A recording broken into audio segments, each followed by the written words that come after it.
Good afternoon and welcome to the Rotary Club of York, the 22nd largest Rotary Club of the world. We are very glad that you're with us today on this June 17th.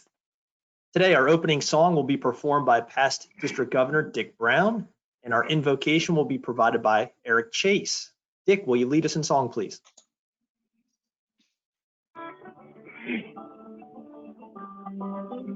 This land is your land, this land is my land. From California to New York Island, from the Redwood Forest to the Gulf Stream waters, this land was made for you and me.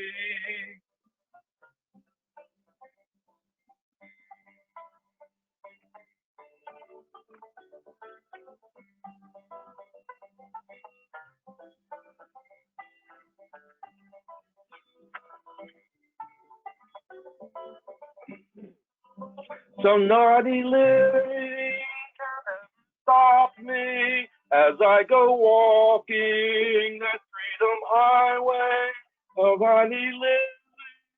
Can't ever make me turn back. This land was made for you and me. This land is my land. So I wanted to thank Woody Guthrie and friends this morning for joining us here. It took a lot of work to get him here, and I hope you all have a great day. Now I'll pass this to Eric Chase for this morning's invocation. Eric? Thanks, Dick. I appreciate it. If you would please prepare yourself in a way that you're accustomed for prayer. Let us pray. As we are gathered here today in friendship, community, and service, take a moment out of our busy lives to learn, to share, and reflect on the insight, experiences, and wisdoms of others. We are reminded of how blessed we are. In this current world around us, there are many who suffer and face grave challenges. We stand in unity with them in compassion and by practicing loving kindness to ourselves and all those around us. Let us engage in the power of prayer that connects us, irrespective of our religion, with our beliefs and ideals more deeply helping us to hold them in our minds as we go about our daily business and helping us to develop a stronger sense of conviction. Let us pray the following in the name of the Creator, who is all that is good. May everyone be safe, be well, happy, and peaceful. May no harm come to us. May we also have patience, courage, understanding, and determination to meet and overcome inevitable difficulties, problems, and failures in life. May our speakers, our presenters, our leaders, our families, our friends, and all living beings across the world also be safe, be well, happy, and peaceful. May no harm come to them. May they also have patience, courage, understanding, and determination to meet and overcome all the inevitable difficulties and problems in life. We have great gratitude for all we have and ask for blessings for our world, our nation, our community, and our Rotary Club. Amen. Amen. Thank you, Eric, and thank you, Dick. Dick, I love the visuals. It's a good touch. Let's start today's meeting with a few announcements. A quick reminder that program ideas are always welcome. We've been talking about this for several weeks, but Mike Summers always needs your good ideas for programs. So if you have one, particularly something that's good online, please let Mike know, and you can just email him at his email address that is available on the club's website. Now, after a brief hiatus, Rotary Means Business is back in business. The next meeting will be a virtual meeting that will be held on Monday, June 29th from 5:30 to 7. That meeting will feature gentleman Gordon Denlinger, who is the director of the National Federation of Independent Businesses and also a former state representative. Gordon will speak about the business situation in South Central Pennsylvania and prospects for the future in the time of COVID-19. Following Gordon's presentation, there will be a virtual circle wherein participants will have a chance to talk about their own businesses and how they've been affected by COVID-19 and what they've done to survive. If you'd like to participate in Rotary Means Business and this virtual version of it, go to either the district's website, District 7390 website, or our email announcer for details on how to join. In March of this year, the club's literacy committee was in the midst of the annual book drive when, of course, COVID-19 hit. The committee was raising funds for two programs at the YMCA of York, the Early Learning Center and also the before and after school childcare at Wallace Elementary. Now, as of mid-March, the committee had been able to secure about $730 in donations, but this year they have a match. They have a $1,000 match, and they're about $270 short of meeting that match goal. So if you have an opportunity, please reach out to Bert or Renee in order to make a donation. Bert or Renee will invoice your account. And if you can, we're only $270 short of the committee's goal to reach that $1,000 match. Donations should be made or noted to Bert or Renee by the 22nd. And remember that the overarching goal of the Literacy Committee is to get books into the hands of young children and families who don't have access to books. So anything that you can do to help is greatly appreciated. Deb Harrison, who leads that committee for us, is very appreciative of any donations that might come in. So thanks to everybody for considering it. A quick reminder that the RI convention is coming up starting on Saturday, this Saturday, June 20th. It is a virtual convention this year. Unfortunately, the original convention in Honolulu is not happening, but the virtual one begins this Saturday. So check out riconvention.org for more details or to how to register for the RI convention. It's much easier and more accessible than it ever has been this year, so please check it out.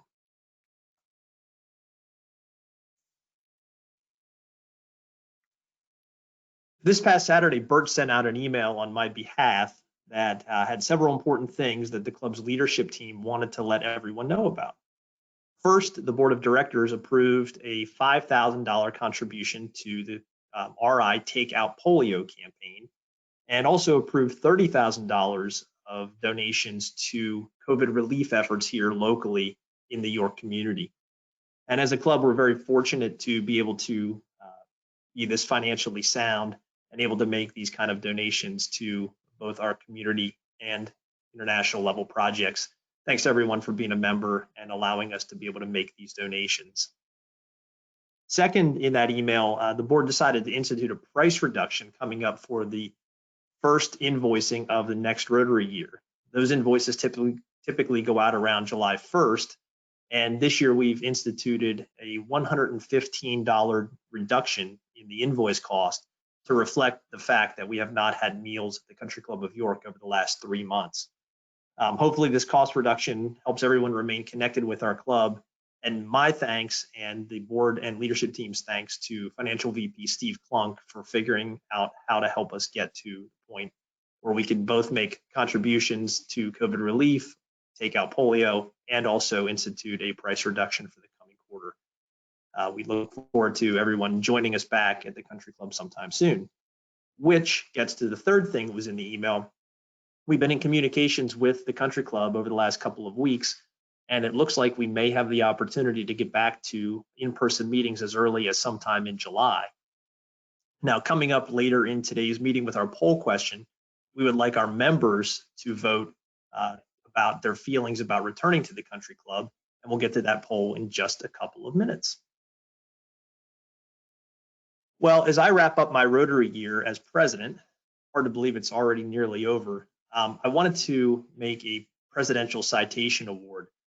And I'd like to recognize Program Committee Chair Mike Summers. All of you know Mike, and Mike is, of course, a past president of our club, but Mike is an unsung hero in the everyday world of our Rotary meetings.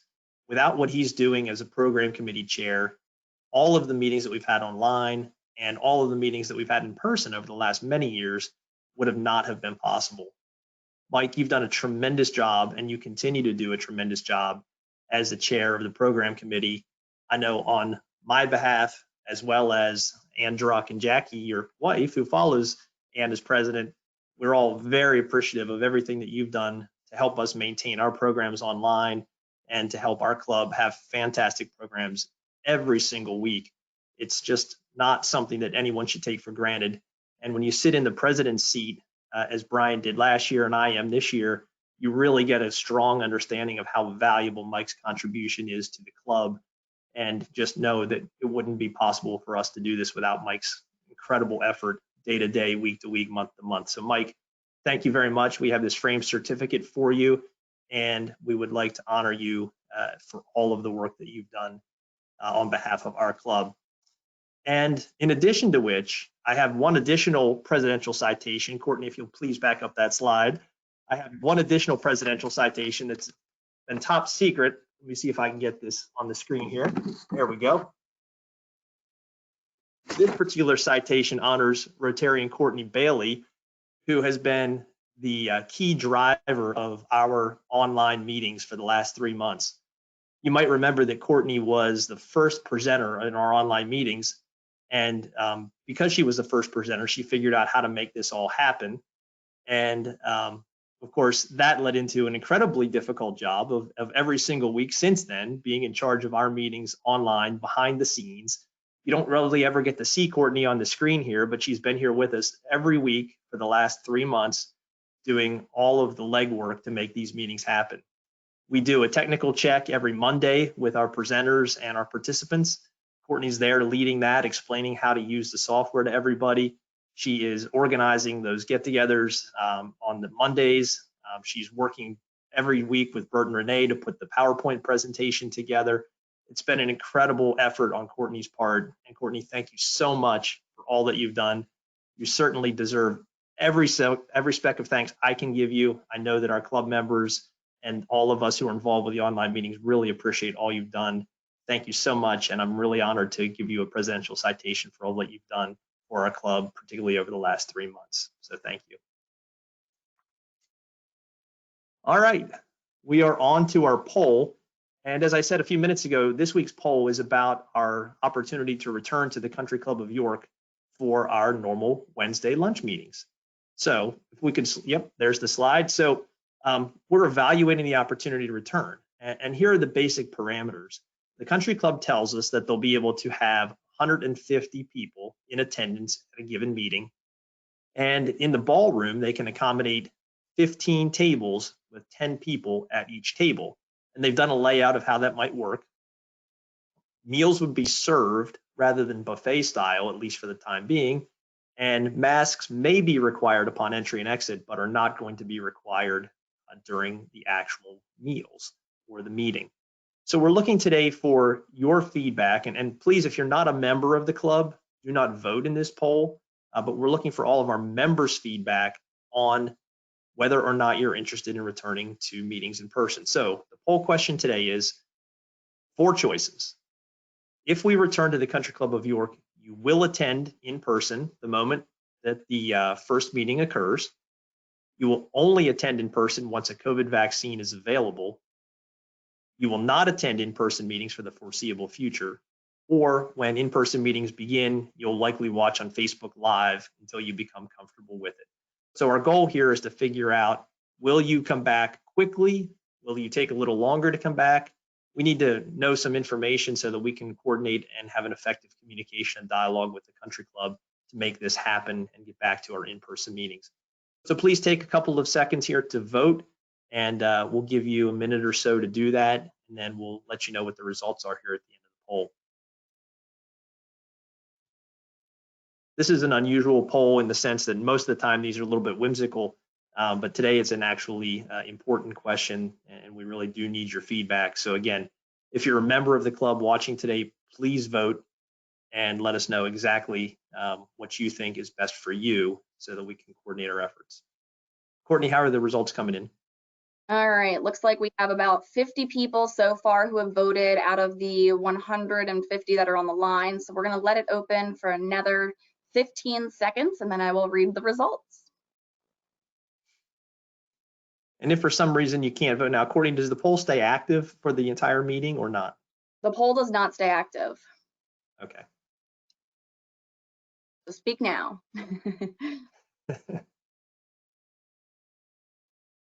All right, we have about 55 votes in so far. Give it another 8 seconds. And because our members don't all watch the online meetings. We thought we might send this out in a separate email as well after today's meeting to get hopefully all club members' participation. It's great to get everyone's participation today while we're on the line, but if you're not here, obviously you can't participate, and we would like to get all 300 plus members to weigh in on this since it's an important issue for us. All right, 2 more seconds here and I'm going to close it. All right, so the results are in, and 41% of attendees said that they would attend the moment the meeting is offered. The next highest percentage was followed up by 29% saying that when the in-person meetings resume, that they would just be attending via Facebook Live, and 23% of attendees said that they would not attend a meeting in an in-person meeting in the foreseeable future. So again, the results, 41% saying that they would attend the in-person meeting if it was offered, as soon as it's offered, followed up by 29% wanting to follow up and watch the meeting via Facebook Live. So we had a total of 92 people that have voted on today's meeting. So thank you everybody for that. Thanks, everybody. We really appreciate the feedback, and we'll make the best decision we can as to when we return to the country club for our normal Wednesday meetings. Thanks again. Okay, next up, I would like to invite Mike Ausherman to make an announcement about our fall fundraising effort, the Love for Community event. Mike, are you with us?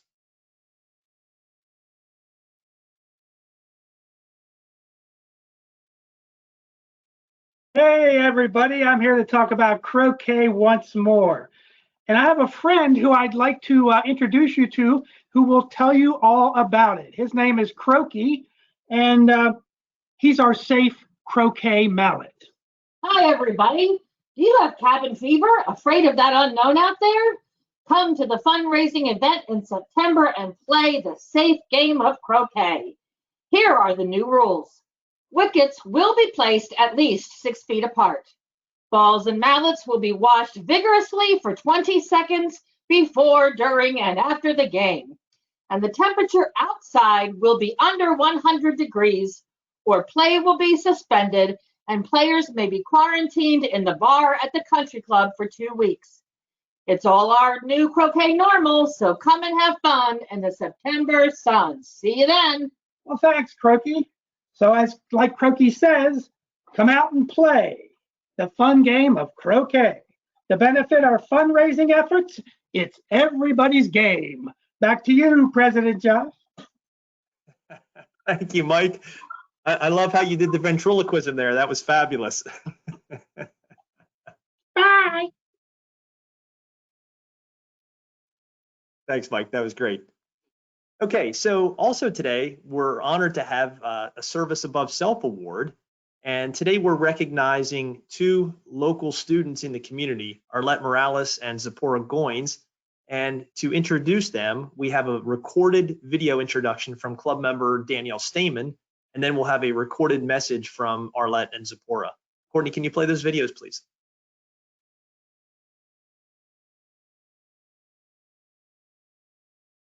Hello, fellow Rotarians. I'm Danielle Stehman, and I'm honored to introduce today's Service Above Self Award recipients.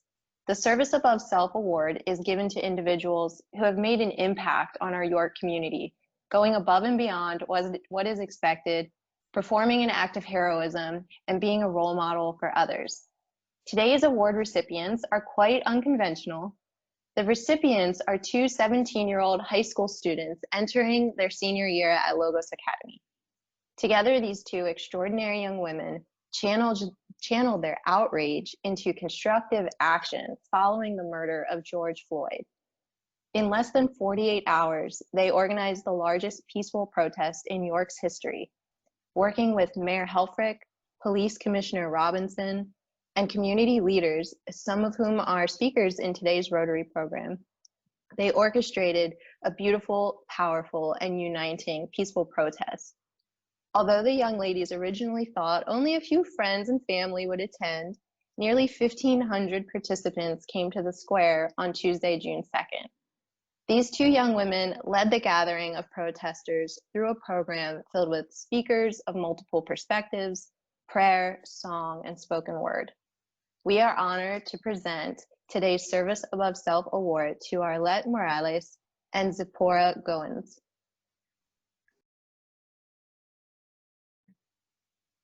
We are honored to receive this award and we are very grateful. What Zipporah and I decided to do is we decided to gather our community in one place to spread peace and to spread unity, which is something that York really does need in this time of darkness. And we decided to organize a peaceful protest because we were tired of Black innocent men and the Black community living in fear. And we just decided to do this to spread unity in our community. It was really awesome to see all of us come together, but there's also a lot of work that needs to be done because Black Lives Matter isn't just a hashtag. It isn't just something that can trend or something you can jump onto and then jump off immediately, because this is the reality for a lot of people, just for Black communities in general. So our goal is to do something more, not just, be the protest girls and kind of, actually better York in general. So I think this gave Arlette and I a perspective of, wow, we have a lot of power. Just even as students, what we can do, how we can utilize our connections with our school and with other community members. So we're really excited for all the work we're going to do. We have some big plans, so just keep watching, and we're very grateful for this work. Thank you so much.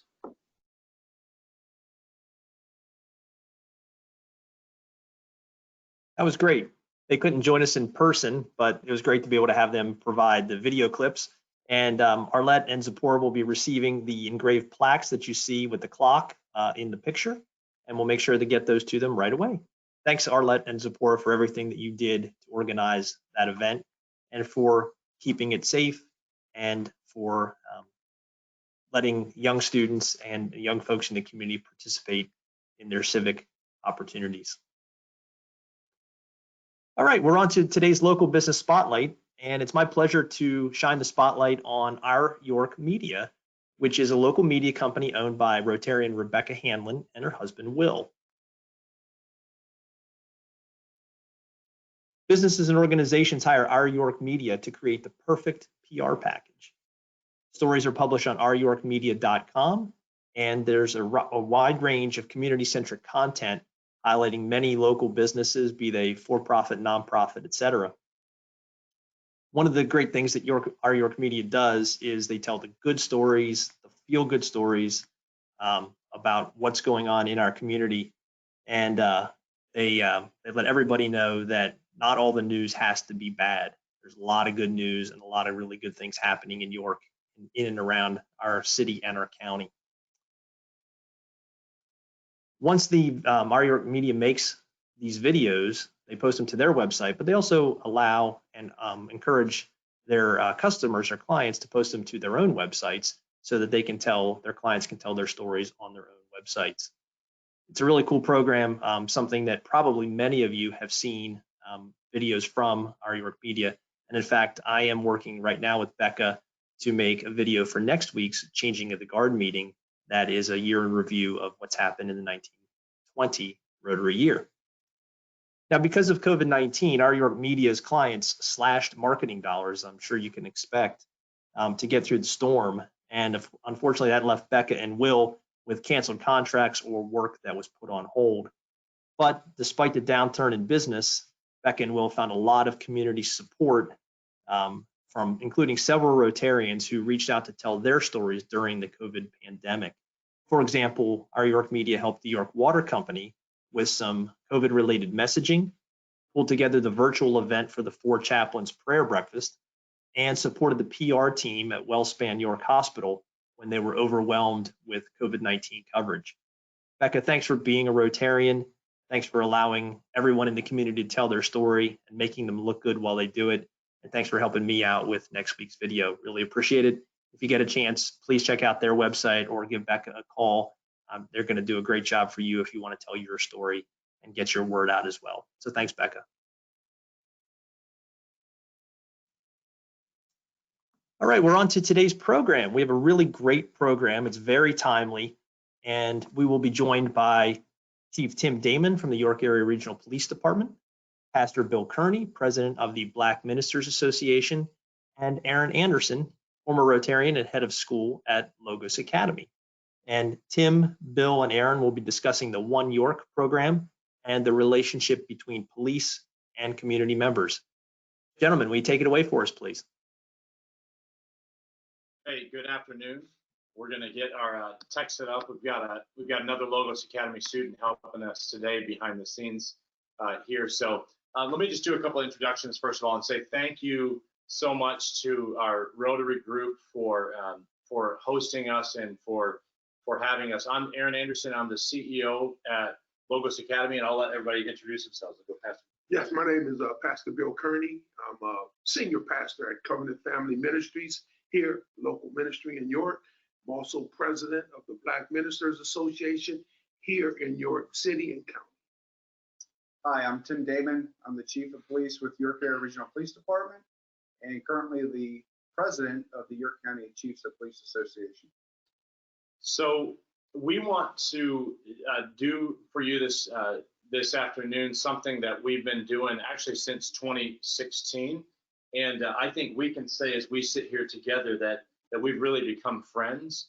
And this is you're going to get a tiny snapshot of what we've been doing for almost 4 years now. Our group came together. We're going to tell you that story. We're going to do it. I'm going to kind of do a little bit of interviewing of Pastor Kerney and Chief Damon, just to give you a little flavor on what is we believe is a really timely conversation, not only for our country, but specifically for York. We back in 2016 saw what was happening around the country post Freddie Gray in Baltimore, and we said we need to make sure that we're doing our very best to police York County and to make sure that the type of violence and eruption that we were seeing around the country did not happen right here in York. And so that's so let me maybe start by asking Pastor Kerney, maybe just tell us a little bit and tell our fellow Rotarians, how we got started and why we got started. Again, thank you for the opportunity to present this presentation to the Rotary Club. We really appreciate the opportunity to be in your presence this afternoon. We started out with wanting to have a dialogue. York being located about 45 minutes from Baltimore, and as you well know, Baltimore started rioting over the Freddie Gray incident, and we didn't want that spirit and that flavor to move up into York, PA. Again, York was, past problems that they had with the riots, and the city was on the verge of exploding, and we did not want that violence. We did not want that flavor to come into the city here. So we came together with a few individuals to just start a dialogue. We wanted to just first of all start a dialogue with our police department and to build a relationship of trust with them, wanting to know as clergy, how could we support, how we could support the police departments here in York County. So it grew from wanting to have an honest dialogue and build a relationship of trust with our police departments there. Yeah.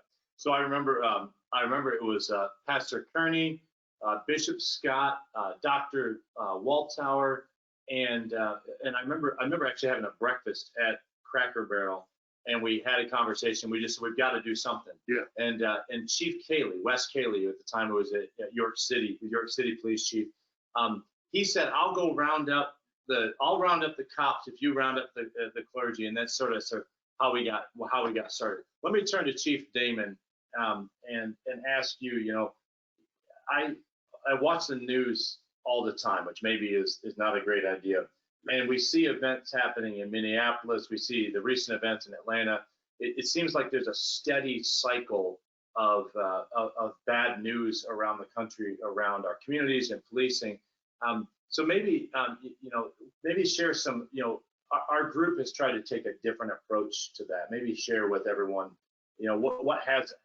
what's been different about our approach here in York County. So it is very disheartening to see what is occurring around the country and now throughout the world with the riots. There have been a lot of peaceful protests, and there's been a lot of riots and violence and destruction that has gotten most of the attention on TV. With a lot of hope, we haven't had that here in New York, and I really believe that's because of this relationship that we made 4 years ago after the riots in Baltimore. And so we can't control what happens throughout the country and in other areas of other cities in the area, but we have been able to control what has happened here in New York, and we've been successful in having peaceful protests and avoiding the violence and destruction that's occurred. And I'll just say that the two students, thank you for honoring the Zipporah and Arlette with that award. They've actually been a part of our conversations, and so I think that's flavored some of the dialogue. I mean, to imagine that we would have 1,500 people in Continental Square and have virtually unheard of that there was really no violence around that. I mean, we were very grateful, and I want to just say I think we can say on behalf of the clergies, thank you to our local chiefs who have been incredible. Chief Damon is the president of York County Chiefs of Police and has been just incredible in terms of helping us pull together this county coalition. If you didn't know, I think we have 18 police departments in York County. Yes. And then our county sheriffs, and so Chief Damon has been incredible in terms of helping us. Maybe Pastor Kerney, you touched on it just briefly, but can you just share why is this conversation actually so critical, not just for the country, but maybe more poignantly for York County? Yeah, Aaron, that's a good question. We believe that it just would have took one botched incident here in York City for the city to explode. People were on the verge of rioting.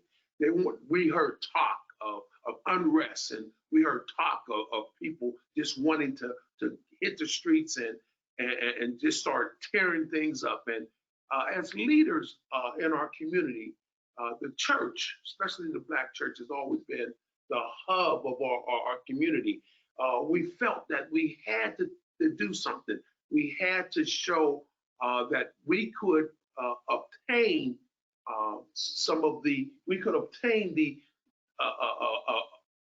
what we needed to obtain peacefully by just starting to have dialogue. This was never done before.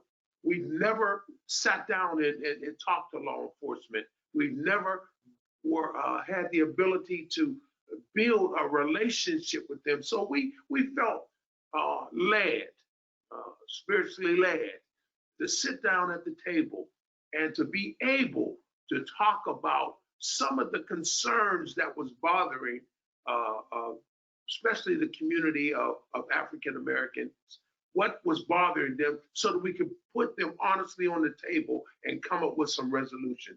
That's what this group has done. We have come honestly before each other, and we've spoke about incidents so that we can avoid such violence and rioting to take place here in this city. Thank you. Yeah, so let me just share with you briefly. So in September of 2016, after meeting together, we began, you see that picture in front of you, we actually pulled together about 70 people. As clergy, Chief Kaylee pulled our law enforcement together. I recall Northern York Regional being there. That was Chief Mark Bensel was there, Chief Dan Stump from Springettsbury Township. I believe Chief Schwartz, George Schwartz was there from Spring Garden. Obviously, York City Police were there, and there are probably some others that I'm not catching there. And then there were a lot of clergy, from all over the county, very diverse clergy. And we wanted to go off the radar. We wanted to be quiet. We didn't invite the media, and we didn't invite politicians. And I don't mean that as a slight, but we wanted to have a quiet, trusting conversation. I remember Chief Kaylee, and I don't think he'll mind me telling the stories I've told before, pulling me aside beforehand and saying, Aaron, said, where the Chiefs are a little afraid we might get attacked tonight. And we said, nah, we're going to be all right. We're going to have an honest conversation. And we did. And I moderated a conversation that night.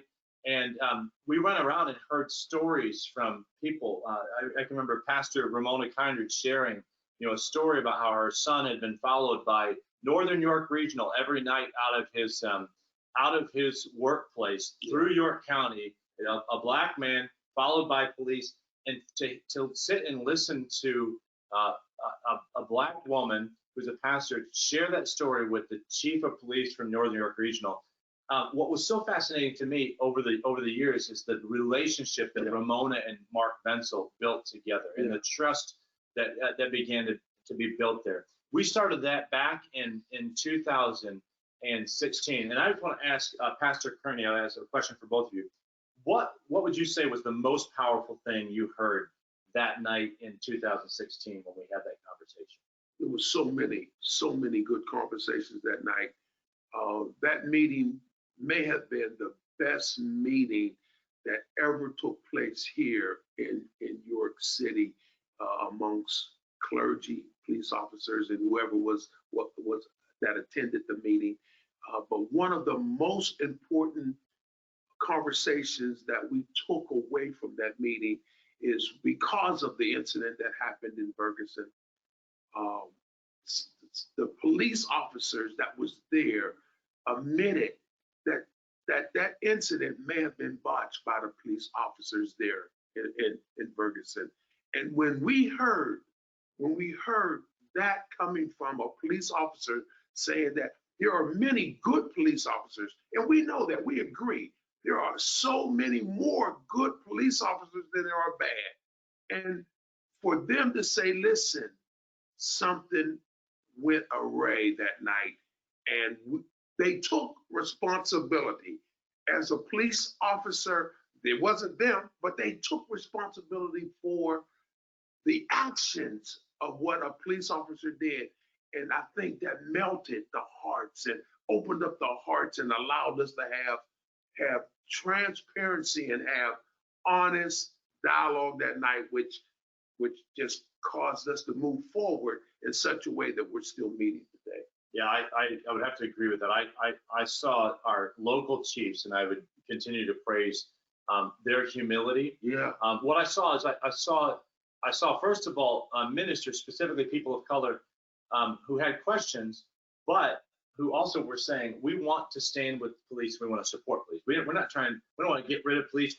We want to have a good relationship with police. I thought that was really powerful. But I just remember the humility of thinking specifically of Bensel, Kaylee, and Stump, the humility that they had.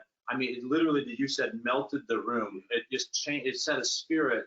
And we walked away that night. And that actually was the chiefs who came up to me at the end of the night and said, we have to do this again. Yeah. And that's what began our monthly meeting. So let me ask Chief, you've been involved with this almost from the beginning.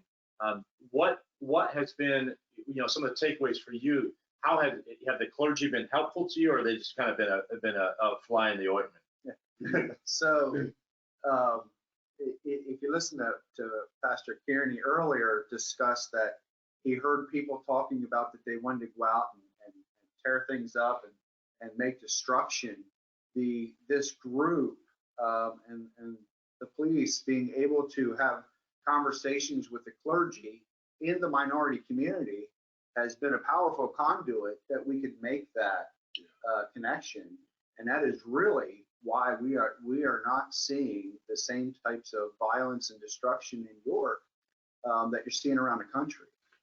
And this group, I mean, it's great to have this clergy group that wants to support the police, and that we needed to make this connection so that we can become, as Pastor Kerney says it all the time, one York. And we're definitely becoming a one York. We can talk to each other. If we have problems with anything, we can reach out and have that dialogue so that we can have honest conversations about police and community relations. Yeah, the clergy's number one priority that night, was to let our police departments know that we support law enforcement. We spiritually, we knew about submitting to authority. We know about that authority comes from God. We know that. So we wanted to communicate that to our police departments and let them understand, listen, we're not here to be destructive. We're not here to cause problems, but we are here to support you. And how can we do that collectively? And I think that came across that night and propelled us to move forward in a direction that we're still meeting today.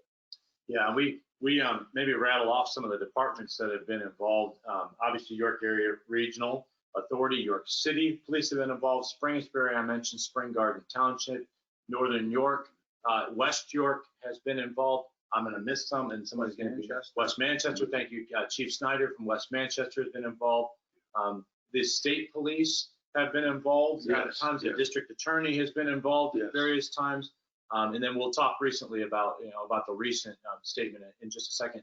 Maybe just mention, Pastor Kerney, talk a little bit about our group. Even though we've done something really simple, we didn't realize that what we were doing was being watched by anyone else. And maybe share that story. That's a tremendous opportunity for and put the spotlight on York City. It put the spotlight on York County. We were invited down to the Department of Justice, a community meeting. They were having a meeting of community leaders come together because of what was going on in the nation. And they invited us with a number of, you can see there in the, that's on the screen there, Mark Wenzel was there, Chief Stump out of Springersbury. They were going through an investigation, for lack of a better term, with the Department of Justice because of use of force, excessive use of force, and they were open. This is what I love about Chief Stump when he was there. They were very open. They wanted the Department of Justice to look at what they were doing as far as the use of force. So DOJ came in, looked at their department, and they found out that we were meeting, that they had a community relationship part of their program to meet with clergy. So they invited us to Washington, D.C. To be able to get a grip, get an understanding of what we were doing here in York, and it became a national model. Yeah, and we saw the Department of Justice ended up contacting us, and they ended up bringing, they flew up a police department from Alabama where there were great racial tensions, and their local clergy. They flew them up and they sat in on one of our meetings. You'll see we met up at LCBC Church. You see Paul Atkinson is there. He's been active with us, and so they invited us. Let me just fast forward to us because I want to get to our statement in our video. Sure. We've been meeting. We started in 2016, and we decided after about 2 years to kind of finally come out and be more public.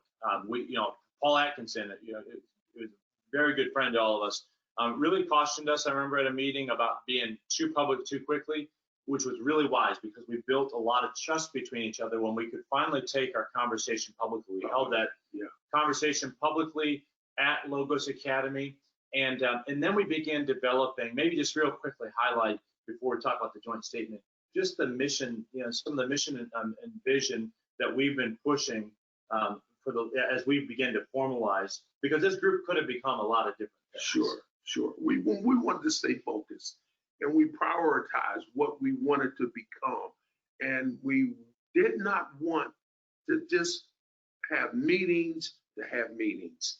We just didn't want to come together just to come together. But we developed a mission, and there it is up on the screen there. That mission guided us. That vision guides us today on what we're trying to accomplish. Without a mission, without a vision, people perish, and we lose the connectivity of what the group stands for. That mission, that vision that you see on your screen is what has driven us today to develop the conversation, to develop the statement that was put out. And you'll hear more about the statement that was released. But it was the mission. It was the vision that collectively we came together on, and that helped us stand together through some terrible times. We're standing together as the nation is going through terrible times. The world is going through terrible times. We here in York are standing together. We had a peaceful demonstration put on by these two young ladies. That I believe is a resolution from what we are doing today in this group. And let's just say that at that peaceful protest, our police joined us. Yeah. Joined us there. And you're seeing in front of you now the joint statement. I want to ask Chief Damon, who helped us as we crafted this statement. We got all 18 York County police chiefs to sign on to that statement. I don't know about you, but it seemed to me to get 18 townships in York County to agree to anything is quite the task. Maybe just talk about, it seemed to me that the chiefs were eager to do this. Can you address that? Yes. So after we saw what came out of Minneapolis and the death of George Floyd,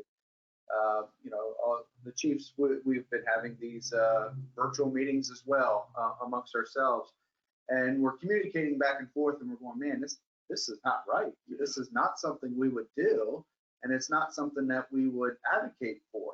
So we strongly felt that we had to come out, especially with this relationship that we have with our pastors throughout the county, and say, hey, this was not something that we do here in Newark. We don't advocate for it. We don't support it. And this should not have happened. This is not a typical police interaction or tactic or training or anything like that. So it was actually pretty easy to get all of them to say, hey, we support that statement because this is not something we would do. And as the statement became public, we had many people contacting the three of us and saying, hey, we would like to be on this. We want to be part of this statement too. And as of this week, we had the York County Bar Association want to join in support of that statement and be part of that the condemnation of what occurred there. Sure. And what took place was the police chiefs wanted to make a statement. They contacted us because of our relationship, because of the relationship that we have with our police. We don't take that lightly. And I don't want no one that's hearing this presentation to take that lightly. We have a relationship built on trust. When they contacted us, it was easy for us to come together as clergy.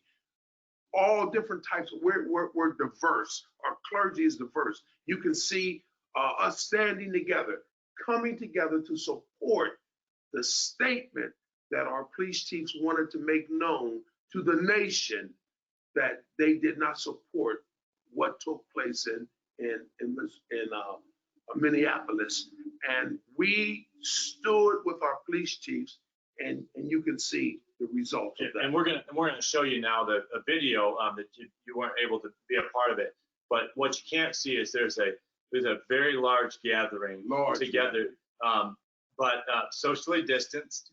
And you have this beautiful collage of white, black, Hispanic churches, and our chiefs all active there. And so let me just show you the video now and show you, they'll actually read through the statement.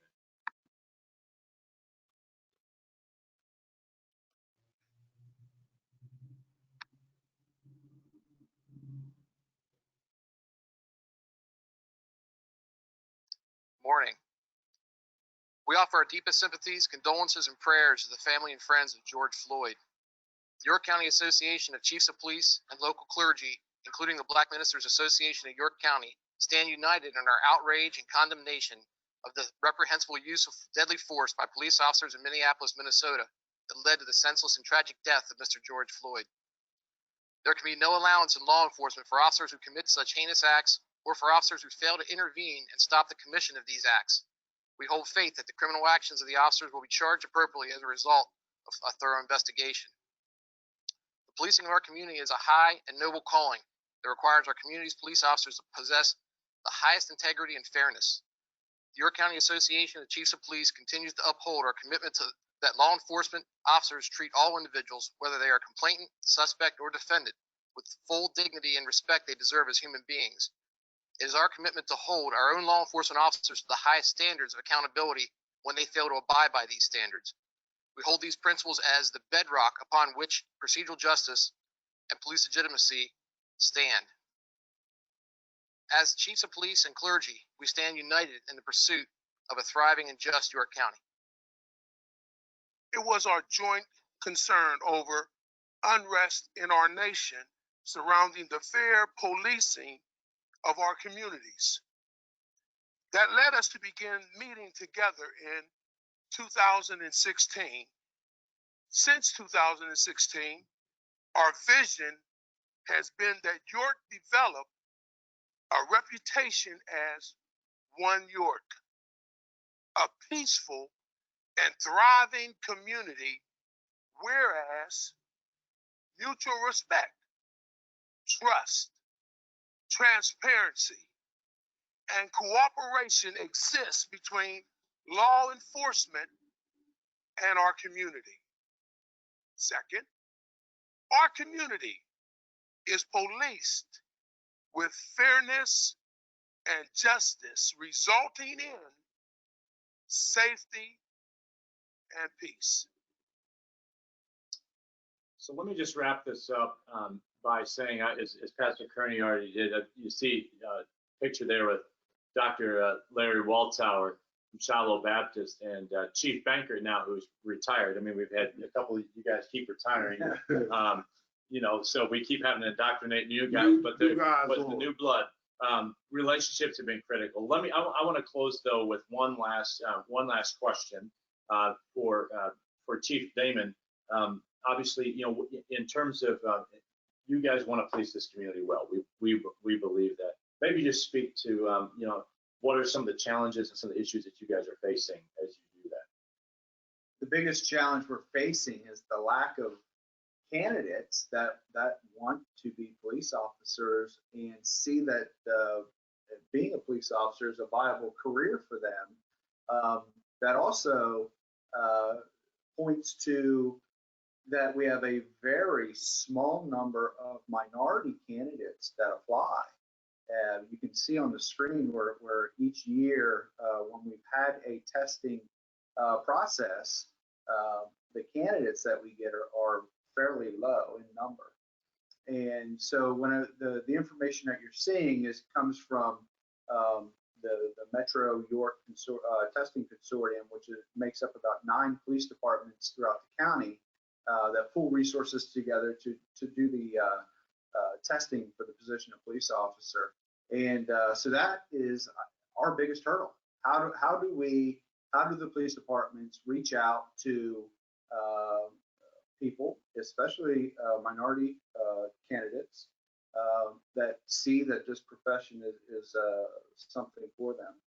And you know, I'd like to think that if you're in that community, if you want to make a difference in your community, you got to be part of a police department that can reach out and help police the community that you're in or that you want to be a part of. You can see on the screen, 2011 was like our high water mark of applications received.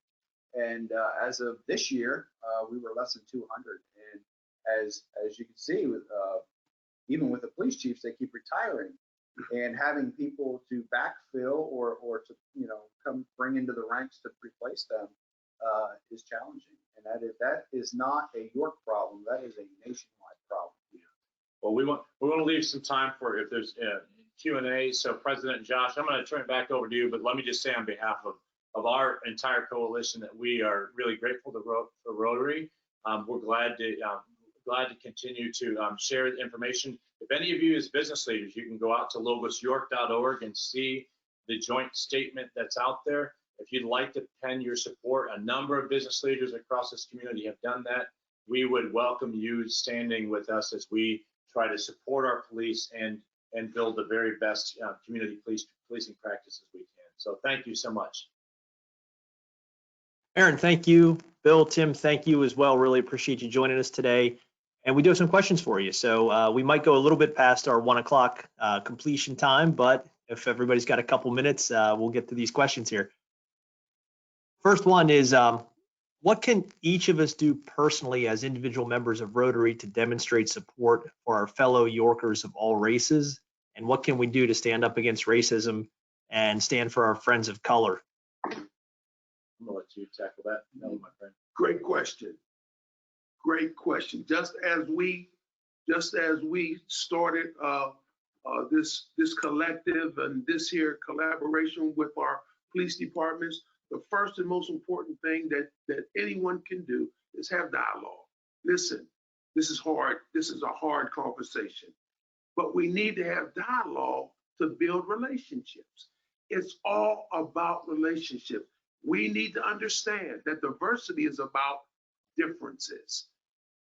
Cultures are different. We need to understand one another.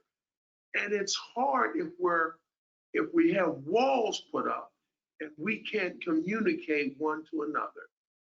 But what if I say something dumb, or I'm afraid I might say something that's wrong and offensive? Yeah, and that's okay. Listen, it's okay to say something dumb, but as long as we try to clarify, the conversation doesn't end on a dumb statement. Opinions are like noses. We all got them, but they're different. And so we're not going to agree on everything, but we can have disagreements, but we can be reasonable about our disagreements. It comes to an understanding there. If we have dialogue and we are talking, we're building a relationship with one another. And that's the most important thing. So I hope that kind of answers the question. We got to start the dialogue. We got to start talking. We got to start sharing with one another so that we can understand one another. And I'm a big believer that God gave us 2 ears for a reason and 1 mouth.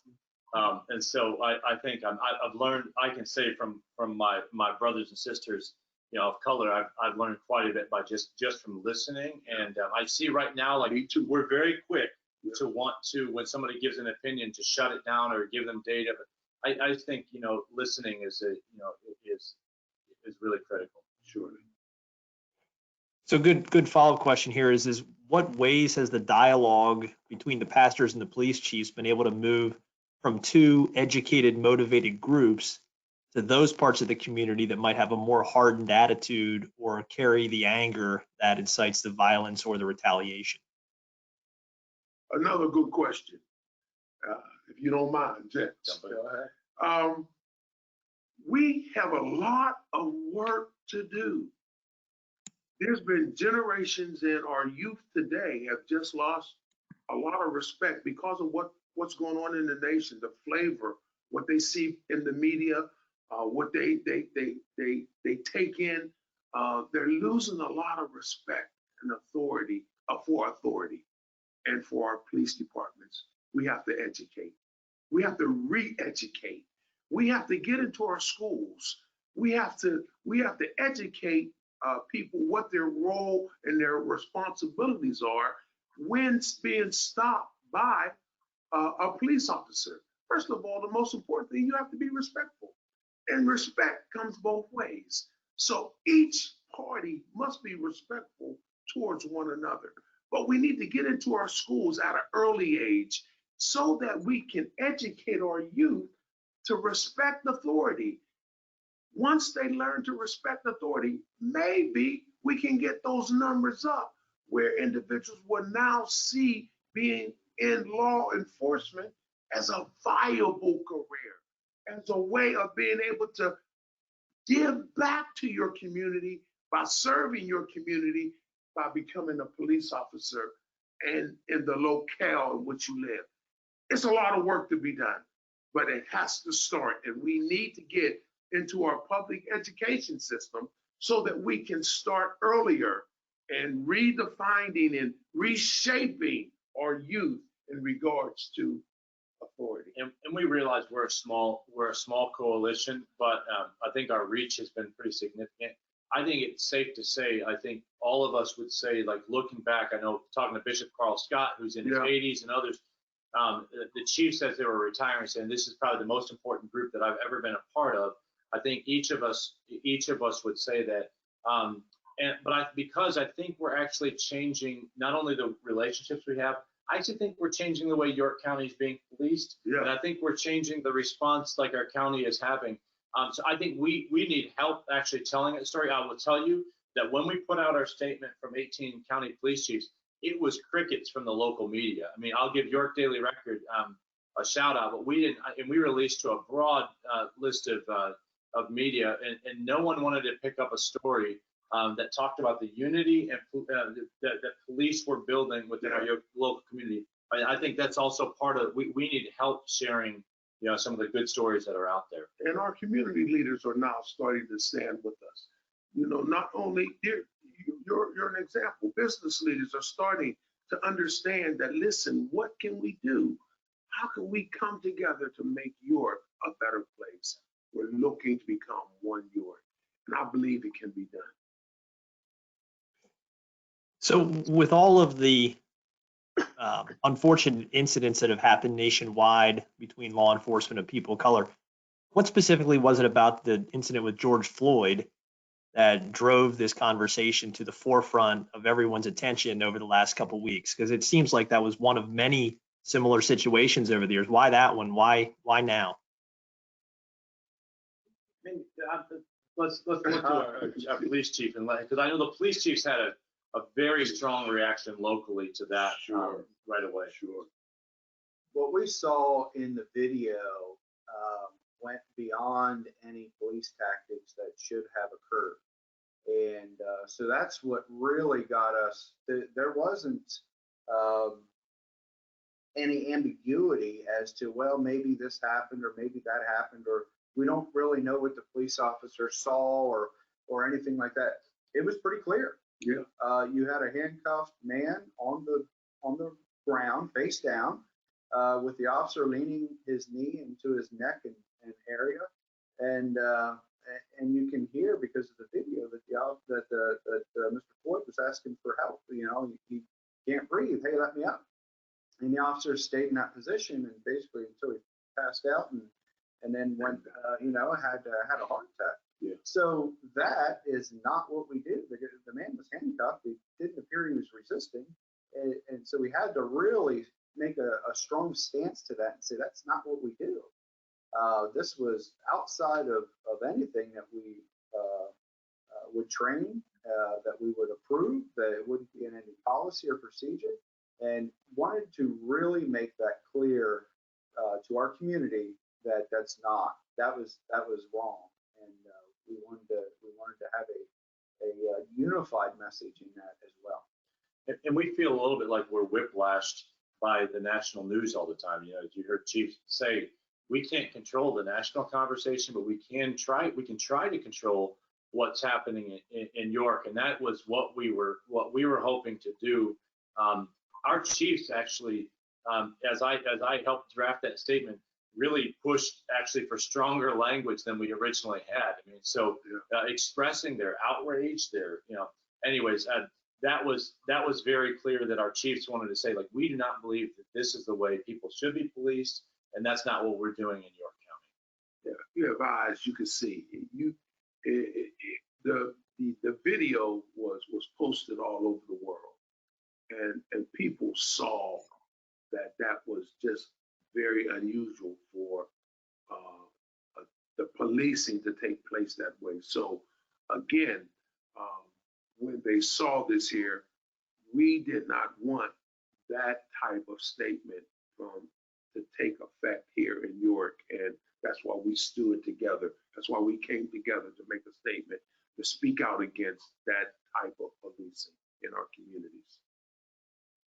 So, Chief Damon, do you think that without the proliferation of cell phone video in everybody's pocket, that these discussions would be actually occurring Or is that really the driving factor here because it creates a higher level of accountability between the police and the community?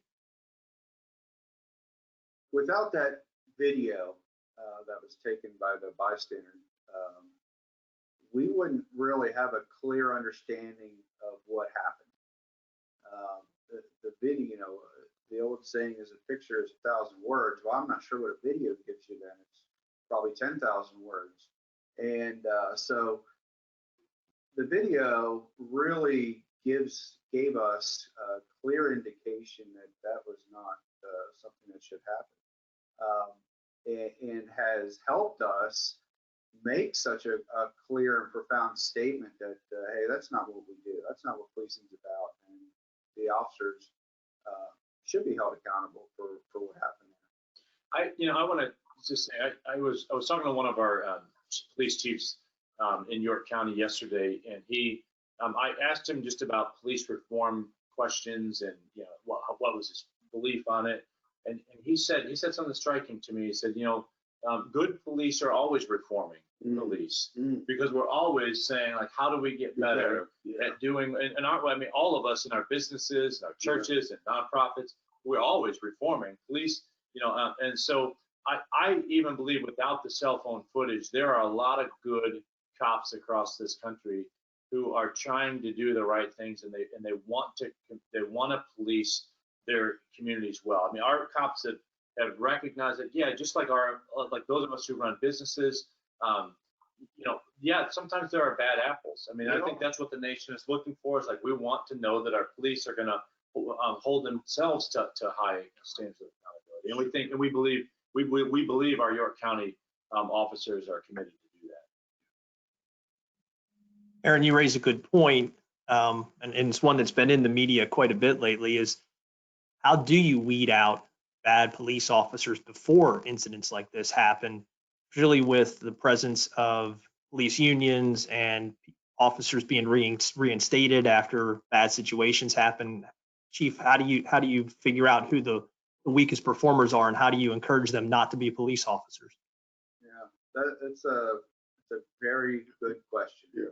And it is one that police leaders throughout the country struggle with, because you mentioned police unions, and I'm not saying anything negative against police unions, but I will say that that there is a legal process in order to terminate a police officer, and they do have due process, and that they can challenge that termination, and then it goes in front of either the court or it goes in front of an arbiter, and they can make a decision that overrules the police chief at that point. What you have to do is you have to stay steadfast in your policies and your procedures and your discipline, that you have to keep documentation, and you have to make sure that not only that you correct bad behavior, we call it corrective action. Yeah. You document it, but you also have to provide training with that. So if an officer continues to make the same mistake, and you keep seeing this paperwork that comes to your desk, and you're like, well, yeah, it's a third time that you've done this. If the police chief or the department is not providing training to correct that behavior, yes, it's just going to keep happening. The same would happen for an entire department. If a department is seeing the same type of use of force that may be excessive or unwarranted, then the department needs to change their training curriculum and procedures so that they train that out of their officers. But what you can't do is you can't just give up. You have to keep working at it. You have to keep that documentation trail, and you have to keep one of the things that we'll call is the red flag.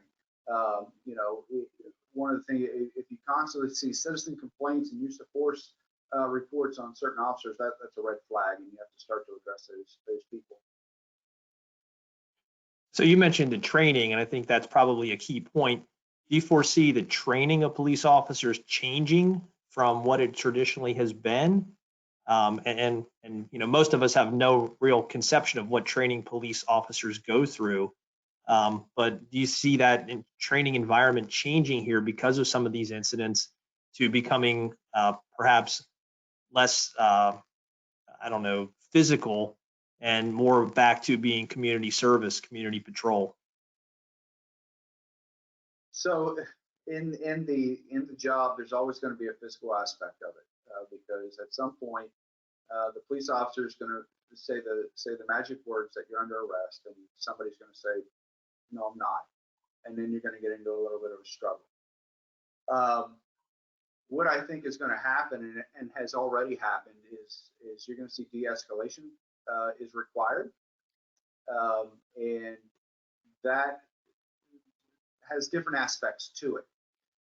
We already have de-escalation in our use of force policies, just because as a police department that's accredited through the Pennsylvania Law Enforcement Accreditation Association or Commission, that is part of what we have to do, and we have to train on de-escalation. We have to train on being able to. Sometimes you can just, if you're very good at communicating, you can communicate to somebody, hey, that's not in your best interest, and you really need to do what I'm telling you to do, because the consequences aren't going to be something that you like. So there's the person that is more engaging them instead of physically taking control of them. And so yes, training, I've already seen some of the bills that have been proposed in the state, and training is going to be one of them. De-escalation is going to be one of those things, and it's going to mandate the departments to address those things. And Chief didn't mention also, but I know local departments are using, and we'll do bias-based training. And obviously, we're already having conversations about additional resources, and we're just like teachers, we ask cops to kind of do a lot and be a lot. They're not only enforcing the law, but doing social work and community relations. Yeah, and so I think there are probably some things that we as a community and as business leaders in our community could be looking at, some ways that we could resource our local police to give them some additional tools as they're dealing with some really tough situations. Yeah. We need to educate the community also. It doesn't all just fall on our police officers. They have a hard job to do, policing our communities. We have a responsibility. We have a role in the community, first of all, to obey the law. And if we break the law, there are consequences that we face. So if we do break the law, we have to be accountable to the circumstances and face the circumstances. But we must educate, and that's why we're utilizing a brochure that we're ready to put out into adults' hands, into students' hands, speaking to the roles and their responsibilities for when you are having interaction or being stopped with by a police officer. This is what you should be doing. This is what you should be aware of. So that brochure will be coming out. We're going to be distributing it through the Black Ministers Association, and it's been reviewed by a number of police officers. It's been reviewed by a number of community agencies. It comes out of Pittsburgh. We've done some revising of it, and we believe that it's a tool to educate our community of their rights, their role, and their responsibility when they're being stopped by a police officer. Gentlemen, thank you very much. There are a few more questions here, but we're out of time, unfortunately. So thank you for joining us today. It's a great dialogue, very timely, and really appreciate what you've been doing over the last 3 or 4 years to help bring the police departments and the community together. Look forward to continuing your work, and hopefully in York, we can stay out of the news. Thanks again.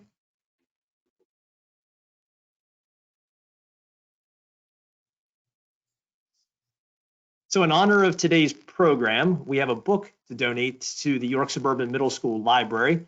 The book is called Just Jamie, and it was written by Terry Libenson. And we will ask Aaron, Tim, and Bill to autograph the book plate that goes into this book, and we'll get it donated to York Suburban after they get their names in the book. All right, next week. Well, next week is our annual Changing of the Guard program. And it's that meeting of the year where I get to hang up my saddle as the president of the Rotary Club of York, and Ann Druck gets to begin her year as president. It's one of the best meetings of the year for the person who's outgoing, becoming the past president, because I've been told that the most coveted title in Rotary is past president. Look forward to next week's meeting. Thank you for joining us. Have a great day.